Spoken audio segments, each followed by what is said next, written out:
7 signs that someone dislikes you and is hiding it. Stoic Philosophy. Introduction. Let's face it, many people are too afraid to tell you to your face that they don't like you. Instead, they hide behind fake smiles, hollow compliments, and forced politeness. I've been there too, believing someone was a friend, only to discover they secretly wished for my downfall. It stings, but here's the truth. If you don't recognize the signs, you may end up wasting your time and energy on people who, deep down, cannot understand or value you. It's uncomfortable, but it's far better to face the truth than to live in denial. So, let's dive in and discuss the signs that someone dislikes you, but is cleverly hiding it. You might not like what you hear, but trust me, it's better to know. 1. They always joke about your flaws. We've all met that one person who constantly makes jokes at your expense. They'll pick on your quirks, your mistakes, even the smallest imperfections, always with a smile and the line, "I'm just messing with you." At first it may seem harmless, even playful. But let's be honest, these jokes often go beyond simple teasing. They are calculated digs, cleverly disguised as humor, designed to chip away at your self-esteem bit by bit. I remember a time when I thought I was close to someone who always had something to say about me. My clothes, the way I spoke, even the projects I was working on. I laughed it off, thinking it was all in good fun. But soon enough I realized that the pattern wasn't so innocent.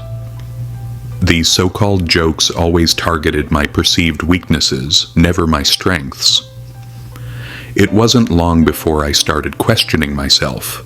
Were my flaws as glaring as they made them seem? Was I the problem? The truth is, when someone repeatedly jokes about your flaws, they aren't doing it out of affection. They are testing the waters, seeing how much disrespect you're willing to tolerate. This is a subtle form of manipulation. It's a way for them to assert dominance while keeping you in your place.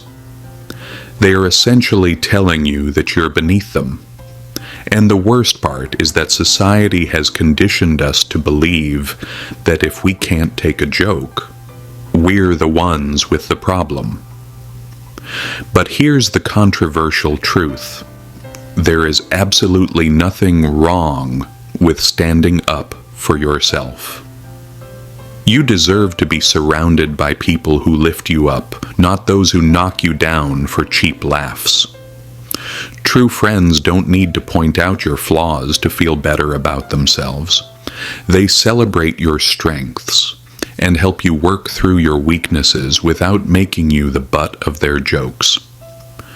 The next time someone makes a joke at your expense, ask yourself, is this really funny, or is there something more going on here?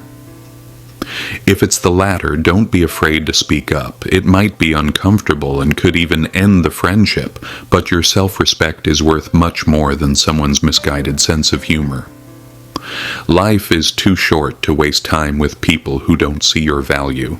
Stand tall, speak up, and don't let anyone reduce you to a punchline. 2. They give compliments that sting like insults. Have you ever received a compliment that left a bad taste in your mouth, as if you'd just been slapped with a velvet glove? You know the kind. It seems like praise at first, but something about it doesn't sit right. Those backhanded compliments are a subtle, sneaky way of undermining you while pretending to be kind. I once worked on a project I was incredibly proud of, pouring countless hours of hard work into it. When I shared it with a group of colleagues, one person, someone I thought was supportive, said, "Wow, this is actually pretty good for someone like you." At first it seemed like a compliment, but those last few words, "for someone like you," hit me hard. What did they mean? Was I not supposed to be capable of doing good work? This is the hidden agenda behind backhanded compliments. They aren't designed to uplift you. They are power plays, a way for the person giving them to assert their superiority, making you question your own abilities. These comments don't just reflect their opinions about you. They reveal their insecurities. We've all probably given backhanded compliments, whether intentionally or out of insecurity. But here's the thing. You don't have to accept this disguised hostility. Recognize it for what it really is, a reflection of their own insecurities, not a measure of your worth. When someone says, "You're smarter than you look," or "This is good, considering you're new at this," don't just swallow it. Call it out for what it is, even if it makes things awkward. Don't let anyone dictate how you see yourself. Their words say more about them than they ever will about you. If someone gives you a backhanded compliment, respond with something like, "Thanks, but what do you mean by that?" This forces them to confront their negativity and often puts them on the spot. They may get defensive, but that's the point. You're not playing their game anymore. 3. They subtly exclude you from plans. The subtle exclusion is one of the sneakiest signs that someone doesn't value you. It's the little things, the dinners, the parties, the weekend getaways that you're conveniently left out of. They'll assure you it was an oversight, maybe a last-minute decision, or worse. They'll assume you were too busy to join. But deep down, we know it's no accident. This is deliberate social exclusion. I've been on the receiving end of this more times than I care to admit. One weekend, I saw photos of a group of friends enjoying an event I would have loved to attend. Not a single one of them mentioned it to me beforehand. When I casually brought it up later, their excuses were weak. "We thought you were busy," or "it was so last minute." But the truth was clear. If they had wanted me there, they would have made sure I knew about it. This isn't just forgetfulness. It's passive-aggressive behavior. They don't want you there, but they don't have the courage to tell you to your face. Instead, they hope you'll fade from the group quietly. If you keep accepting these excuses, you're giving them permission to exclude you over and over again. At one point, I decided to call them out. I asked, "Hey, I saw you guys went out last weekend. Why didn't anyone invite me?" It was uncomfortable, but it forced them to confront their behavior. Some people got defensive, others tried to make up for it, but the point was clear. I wasn't going to let them exclude me without a fight. The lesson here is simple. If people truly value you, they'll make an effort to include you. If they don't, it's time to reassess the relationship. Surround yourself with people who enjoy your company and make the effort to include you, not just when it's convenient, but because they truly care. 4. They're always busy, but only when it comes to you. Have you ever heard someone say, "I'm so busy, sorry, I can't hang out," only to see them posting pictures of outings with others? They're always available for everyone else, but when it comes to you, suddenly they're swamped. This isn't just about being busy, it's about priorities. I've been in this frustrating situation many times. I'd reach out to a friend trying to make plans, only for them to give me an excuse. "I'm working late," or "I've got a lot on my plate." Meanwhile, I'd see them spending time with other people, catching up and enjoying themselves. The truth is, they're not too busy, they're just too busy for you. It took me a while to see the pattern, but once I did, it became clear. I wasn't a priority in their life anymore. Busy has become a polite way of saying, "I don't want to spend time with you." If someone is always too busy for you, it's time to reassess that relationship. People make time for who and what they care about. If they're constantly finding excuses not to be around you, it's time to stop making excuses for them. You deserve people who are genuinely excited to see you, who value your time and your company. Don't waste your precious energy on relationships that don't reciprocate your effort. Lesson 5. The unspoken signals of physical discomfort. Have you ever noticed someone recoil when you reach out for a handshake or a simple touch on the back? It's easy to brush it off at first. Maybe it's just a misunderstanding, but when you start seeing this pattern, you realize it's not just about you. This person seems perfectly comfortable with others, hugging, high-fiving, even patting someone on the back. But when it comes to you, it's like you've got the plague. They stiffen up, pull away, and avoid any kind of physical contact. Now, here's the controversial part. Physical contact is a fundamental part of human connection. It's how we show warmth, empathy, and trust. So when someone actively avoids it, they're sending a clear message. It's not about being too touchy or simply not liking hugs. It's more profound.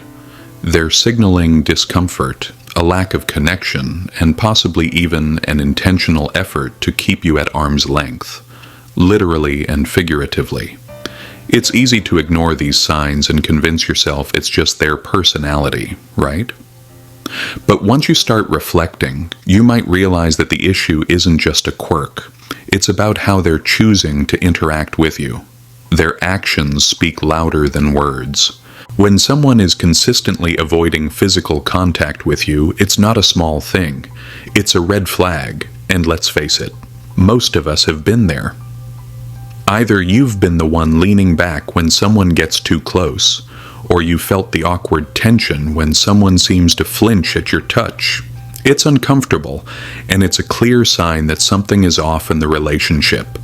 Here's the deeper truth. Physical contact is how we form real connections. When someone avoids it with you, they're not just avoiding touch. They're avoiding closeness, intimacy, and vulnerability. And if you notice this pattern, don't ignore it. Confront it. Ask the tough questions. You might uncover the truth behind their behavior, or you might have to come to terms with the fact that the relationship isn't as solid as you thought. Either way, addressing it is better than living in denial. Lesson 6. Disappearing when you need support. We all know that a crisis can reveal the true nature of a relationship.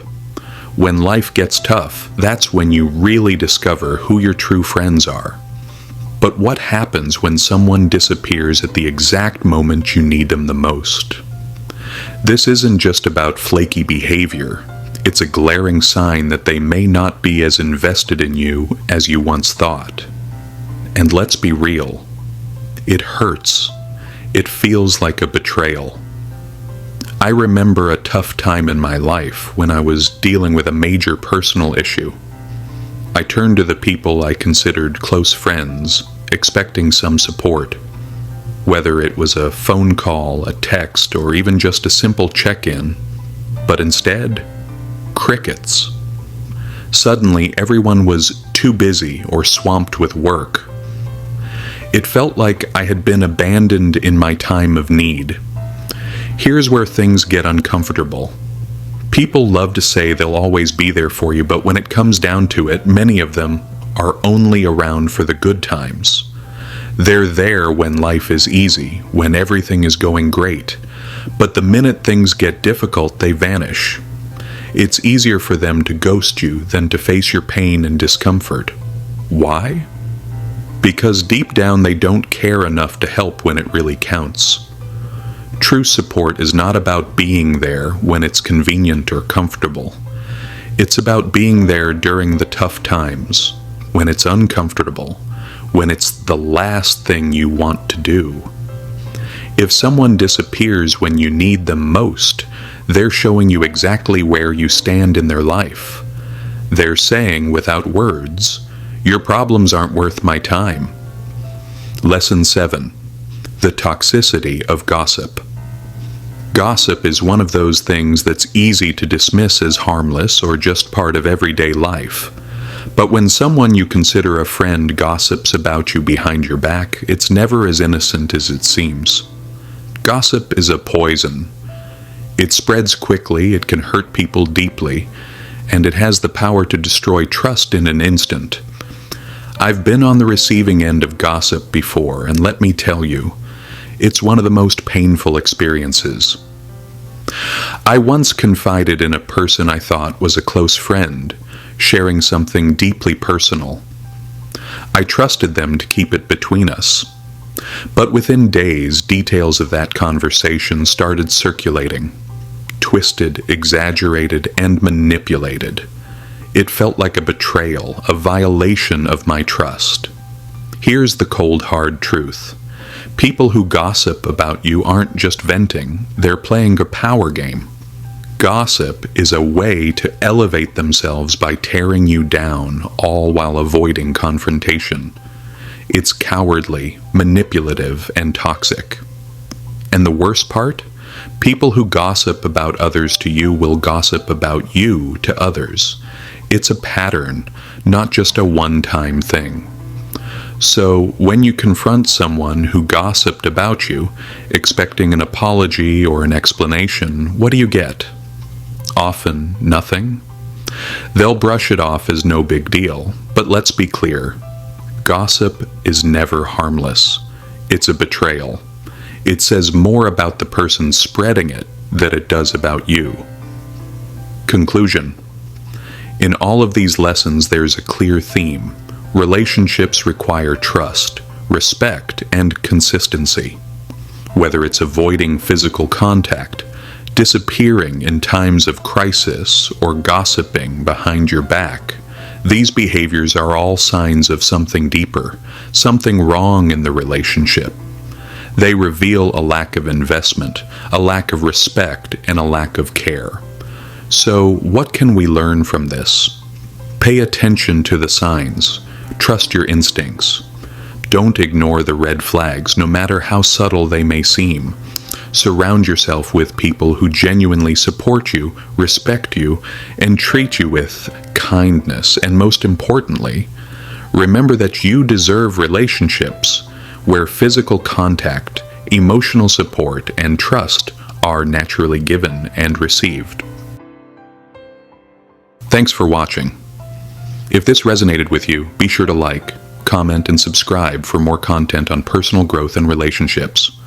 Always remember to surround yourself with those who value and support you, and take care of yourself along the way.